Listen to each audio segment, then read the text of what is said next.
ಬಾಗಲಕೋಟೆ ಜಿಲ್ಲೆಯ ಹುನಗುಂದ ತಾಲೂಕಿನ ಕೂಡಲ ಸಂಗಮನಾಥನ ದೇವಸ್ಥಾನದಿಂದ ಬೆಳಗಾವಿ ಸುವರ್ಣಸೌಧದವರೆಗೆ ಪಾದಯಾತ್ರೆಯ ಮೂಲಕ ಸಮಗ್ರ ಉತ್ತರ ಕರ್ನಾಟಕಕ್ಕೆ ಆಗುತ್ತಿರುವ ಮಲ್ತಾಯಿ ಧೋರಣೆ ಖಂಡಿಸಿ ಕಿತ್ತೂರು ಕಲ್ಯಾಣ ಕರ್ನಾಟಕ ಸೇನಾ ಪಾರ್ಟಿ ಮತ್ತು ಉತ್ತರ ಕರ್ನಾಟಕ ಸೇನೆ ಸಂಯೋಗದಲ್ಲಿ ಕೂಡಲ ಸಂಗಮದಿಂದ ಬೆಳಗಾವಿ ಸುವರ್ಣಸೌಧದವರೆಗೆ ಪಾದಯಾತ್ರೆಯನ್ನು ಕಿತ್ತೂರು ಕಲ್ಯಾಣ ಕರ್ನಾಟಕ ಸೇನಾ ಪಕ್ಷದ ರಾಷ್ಟ್ರೀಯ ಅಧ್ಯಕ್ಷರಾದ ಸಿದ್ದನಗೌಡ ಪಾಟೀಲ್ ಅವರ ನೇತೃತ್ವದಲ್ಲಿ ಹಮ್ಮಿಕೊಂಡಿದ್ದರು. ದಿನಾಂಕ 8-12-2025 ಸಂಗಮನಾಥನ ದೇವಸ್ಥಾನದಲ್ಲಿ ಪೂಜೆ ಸಲ್ಲಿಸಿ ಕೂಡಲ ಸಂಗಮದಿಂದ ಪಾದಯಾತ್ರೆಯನ್ನು ಚಾಲನೆ ನೀಡಲಾಯಿತು. 8-12-2025 15-12-2025 ಕಿತ್ತೂರವರೆಗೆ ತಲುಪಿ ಬೆಳಗಾವಿಯ ಸುವರ್ಣಸೌಧದವರೆಗೆ ಬೃಹತ್ ಪಾದಯಾತ್ರೆ ಮೂಲಕ ಹೋಗಿ 16-12-2025 ಮುಖ್ಯಮಂತ್ರಿಗಳಿಗೆ ಮನವಿ ಸಲ್ಲಿಸಲಿದ್ದಾರೆ. ಈ ಸಂದರ್ಭದಲ್ಲಿ ಪರಮ ಪೂಜ್ಯ ಅಡವೇಶ್ವರ ಶ್ರೀಗಳು, ಶ್ರೀ ಶಿವಜ್ಞಾನ ಗುರುಕುಲ ಚಿಕ್ಕ ಶೆಲ್ಲಿಕೇರಿಯವರ ಮತ್ತು ಸಿದ್ದನಗೌಡ ಪಾಟೀಲ್, ಸಂಗಪ್ಪ ಬಿಳಿಯಲಿ, ಸಂಜು ಪಾಟೀಲ್, ಶ್ರೀಕಾಂತ್ ಮಠಪತಿ, ರಾಜುಗೌಡ ಪಾಟೀಲ್, ಗಿರೀಶ್ ಬಾಂಗಿ, ರಾಜು ಶೆಟ್ಟಿ, ಮುತ್ತು ಮೇಶ್ವಾಡಿಗೆ, ಬಂಧು ನದಾಫ್, ಸಂತೋಷ್ ಹಿರೇಮಠ್ ಇನ್ನೂ ಹಲವಾರು ಮುಖಂಡರು ಗಣ್ಯಮಾನ್ಯರು ಪಾದಯಾತ್ರೆಯಲ್ಲಿ ಭಾಗಿಯಾಗಿದ್ದರು.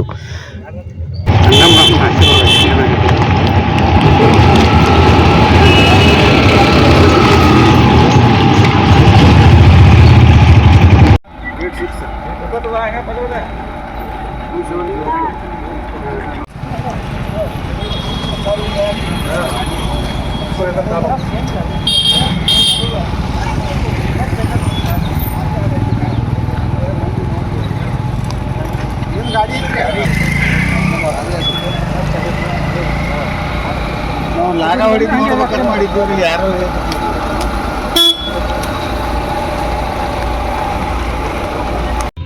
ಇವತ್ತಿನ ದಿವಸ ಕಿತ್ತೂರು ಕಲ್ಯಾಣ ಕರ್ನಾಟಕ ಸೇನೆ ಹಾಗೂ ಉತ್ತರ ಕರ್ನಾಟಕ ಸೇನೆ ಎರಡೂ ಜೊತೆಯಲ್ಲಿ ಸೇರಿ ಉತ್ತರ ಕರ್ನಾಟಕ ಆಗುವಂಥ ಅನ್ಯಾಯ ಅಲ್ಲ. ಉತ್ತರ ಕರ್ನಾಟಕ ಏನು ಮಲ್ತಾಯಿ ಧೋರಣೆ ತೋರ್ತಾ ಇದ್ದಾರಲ್ಲ ಈಗಿನ ರಾಜಕಾರಣಿಗಳು, ಇವ್ರಿಗೆ ಹೇಳಿ ಎಷ್ಟು ದಿವಸ ಹೇಳಿ ಸಾಕಾದ್ರು.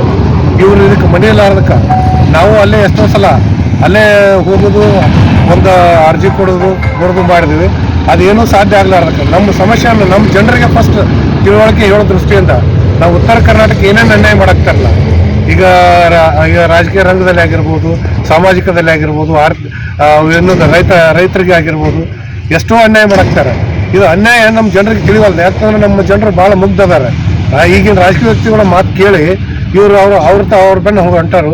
ಇದನ್ನು ನಮ್ಮ ಜನರಿಗೆ ಕೂಡಲ ಸಂಗಮದಿಂದ ಬೆಳಗಾವಿ ಚಳಿಗಾಲದ ಅಧಿವೇಶನ ಪ್ರಾರಂಭವಾದ ಸಲುವಾಗಿ ಈ ಉತ್ತರ ಕರ್ನಾಟಕದ ಅನೇಕ ಜನವಂತ ಸಮಸ್ಯೆಗಳನ್ನು ನಿವಾರಣೆ ಮಾಡುವುದಕ್ಕೋಸ್ಕರ ಹಾಗೂ ಇಲ್ಲಿ ಆಗಿರತಕ್ಕಂಥ ಅನ್ಯಾಯಗಳನ್ನು ಸರಿಪಡಿಸಲು ಇವತ್ತು ಈ ಕಿತ್ತೂರು ಕಲ್ಯಾಣ ಕರ್ನಾಟಕ ಸೇನಾ ಪಕ್ಷ ಹೊಸದಾಗಿ ಉದ್ಭವವಾಗಿ ಇದರ ಅಧ್ಯಕ್ಷರಾಗಿರುವಂತಹ ನಮ್ಮ ಸಿದ್ದನಗೌಡರು ಪಾಟೀಲ್ ಅವರು ರಾಷ್ಟ್ರೀಯ ಅಧ್ಯಕ್ಷರು ಹಾಗೂ ಮಹಿಳಾ ಅಧ್ಯಕ್ಷರಾಗಿರ್ತಕ್ಕಂತಹ ಅನ್ನಪೂರ್ಣ ಮೇಡಮ್ ಅವರಿಗೂ ಬಂದಿರತಕ್ಕಂಥ ಎಲ್ಲ ಗಣ್ಯಮಾನ್ಯರಿಗೂ ವಂದನೆಗಳನ್ನು ಸಮರ್ಪಣೆ ಮಾಡಿ ಈ ಒಂದು ಪ್ರಚಾರ ವಾಹನವನ್ನು ಇವತ್ತು ಕೂಡಲ ಸಂಗಮದಿಂದ ಪಾದಯಾತ್ರೆ ಮೂಲಕ ವಿಕಾಸಸೌಧದವರೆಗೆ ಈ ಒಂದು ಪಾದಯಾತ್ರೆ ನಡೀತಾ ಇದೆ. ಇದರಲ್ಲಿ ಸಾವಿರಾರು ಜನ ಪಾಲ್ಗೊಂಡು ಈ ಒಂದು ಕಾರ್ಯಕ್ರಮವನ್ನು ಯಶಸ್ವಿ ಮಾಡಲು ಸಕಲ ಎಲ್ಲ ರೈತ ಬಾಂಧವರಲ್ಲಿ, ಕೃಷಿಕರಲ್ಲಿ, ಅನೇಕ ಎಲ್ಲ ಜನರಲ್ಲಿ ವಿಜ್ಞಾಪನೆಯನ್ನು ಮಾಡ್ತಾ ಇದ್ದೇವೆ. ಯಾವ ಬರೇ ದಕ್ಷಿಣ ಕನ್ನಡಕ್ಕೆ ಸೀಮಿತವಾಗಿರುವಂಥ ಒಂದು ಅಧಿವೇಶನ, ಅಲ್ಲಿಯ ಒಂದು ಅಭಿವೃದ್ಧಿ ಕಾರ್ಯಗಳು ಈ ಕಡೆನೂ ಬರಲಿ, ಈ ಕಡೆನೂ ಒಂದು ಯಶಸ್ವಿ ಆಗಲಿ. ಉತ್ತರ ಕರ್ನಾಟಕದ ಅನೇಕ ಹೆಚ್ಚು ನಾವು MLAಗಳು ಇದ್ರೂ ಕೂಡ ಈ ಭಾಗಕ್ಕೆ ಅನ್ಯಾಯ ಆಗ್ತಾ ಇದೆ. ದಯವಿಟ್ಟು ಇಲ್ಲಿ ಈ ಭಾಗದ ರೋಡ್ಗಳನ್ನು ನೋಡಲಿಕ್ಕೆ ಆಗಂಗಿಲ್ಲ. ಇಲ್ಲಿ ಕೃಷ್ಣ, ಘಟಪ್ರಭಾ, ಅನೇಕ ನದಿಗಳು ನೆರೆಯಾಗಿ ಇಲ್ಲಿ ರೈತರಿಗೆ ಅನೇಕ ತೊಂದರೆಗಳಿದ್ರೂ ಕೂಡ ಹೊಳೆ ನೋಡ್ತಾ ಇಲ್ಲ. ಈ ಪಕ್ಷ ಯಶಸ್ವಿ ಆಗಲಿ, ಸರ್ಕಾರವನ್ನು ಕಣ್ಣು ತೆರೆಸುವಂಥ ಕೆಲಸವನ್ನು ಮಾಡಿ ಸಕಲರು ಎಲ್ಲರೂ ಬೆಂಬಲವಾಗಿ ನಿಲ್ಲಲಿ. ಈ ಭಾಗದ ಎಲ್ಲ ಮಠಾಧೀಶರು ಕೂಡ ಇದಕ್ಕೆ ಬೆಂಬಲವನ್ನು ಸೂಚಿಸ್ತಾ ಇದ್ದಾರೆ. ಈ ಕಾರ್ಯಕ್ರಮ ಯಶಸ್ವಿ ಆಗಲಿ, ಇದಕ್ಕೆ ಎಲ್ಲ ಜನ ಸೇರಲಿ ಅನ್ನುವಂಥ ಮಾತುಗಳನ್ನು ಹೇಳಿ ಈ ಸಂದರ್ಭದಲ್ಲಿ ನಮ್ಮನ್ನು ಕರೆಸಿ ಈ ಕಾರ್ಯಕ್ರಮ ಯಶಸ್ವಿ ಮಾಡಿದ್ದಕ್ಕೆ ಎಲ್ಲರಿಗೂ ಧನ್ಯವಾದಗಳನ್ನು ಸಲ್ಲಿಸುತ್ತೇನೆ.